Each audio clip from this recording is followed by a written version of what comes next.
And welcome back to End Zone Focus. Our guest on the programme today is Judge Tony Fitzgerald.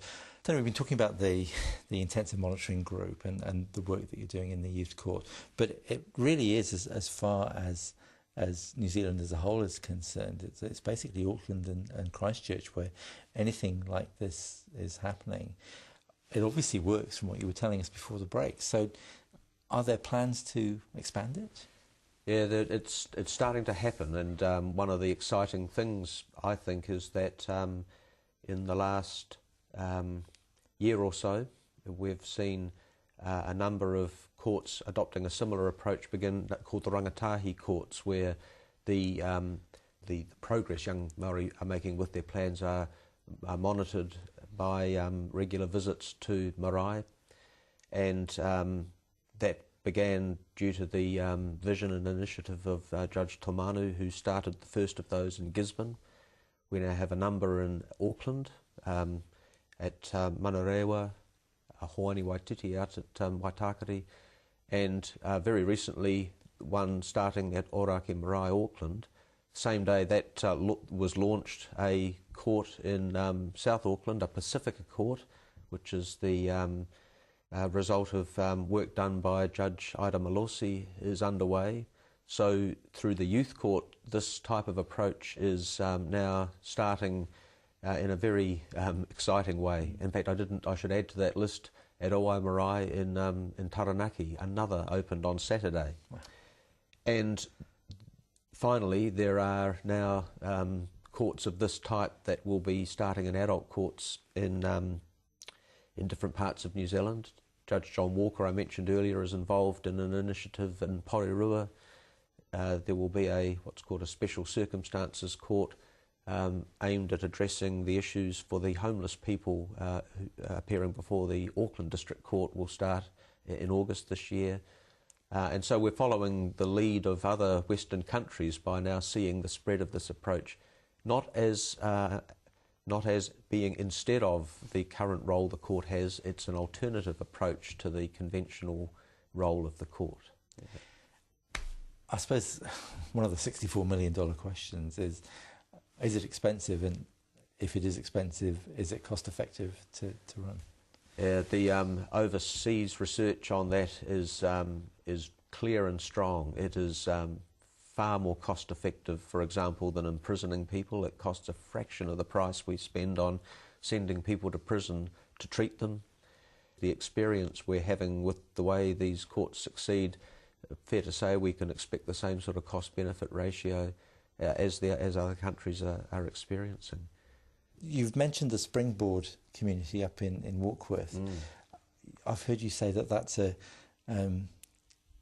model that we should really look at closely. Why are you so enthusiastic about that?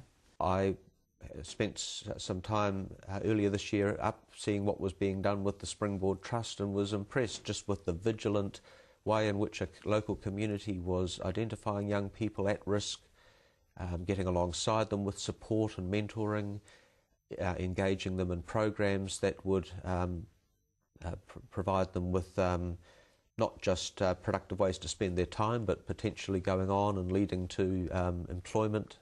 It's important, really, for there to be things happening out in the community that will address the issues that are causing people to come to court, and understand that the courts don't have all the solutions to the problems.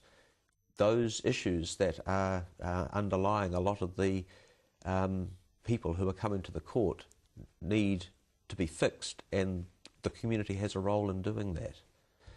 One of the things that I have been really impressed by over the last year was, firstly, for example, taking the IMG approach. As a result of some publicity last year about what was happening, people got in touch, I think, perhaps unaware before that, about the role that they may be able to play in offering opportunities for young people. And some of the people making contact were offering jobs, support, mentoring, and I think increasingly what is being understood is that sort of role, that sort of involvement is something that I think is really important to be providing. Because another project I know you're involved in, this is with my petrol head hat on, is The Right Track. Tell us a bit about that. Yeah, The Right Track's another good example of a program. Perhaps one way to begin explaining why it's so good is to say what might often happen for young people who come into the court on a driving-related charge.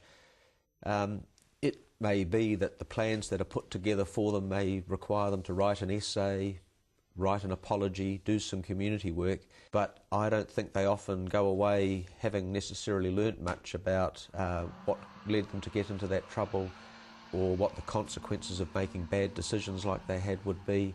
The Right Track is an example of a program that teaches those lessons in a really powerful way in a very short space of time.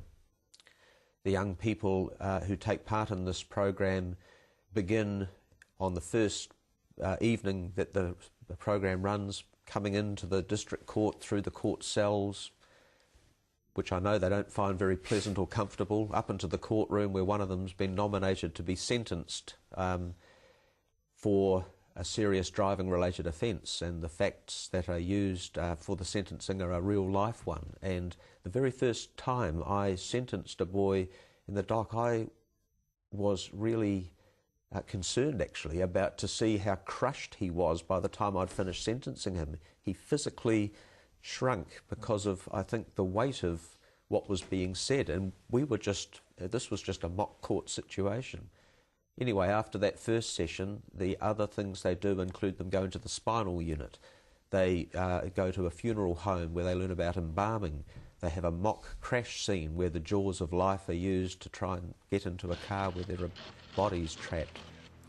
They meet a young man who's paralysed as a result of a drink drive accident, and a woman who is another victim.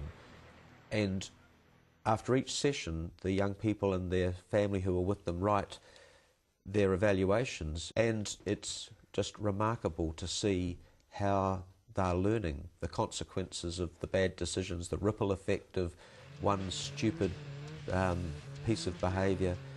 And 4 weeks later, when they've finished all of the sessions, there's a graduation, and you have to be there to see just how different the young people are from 4 weeks earlier.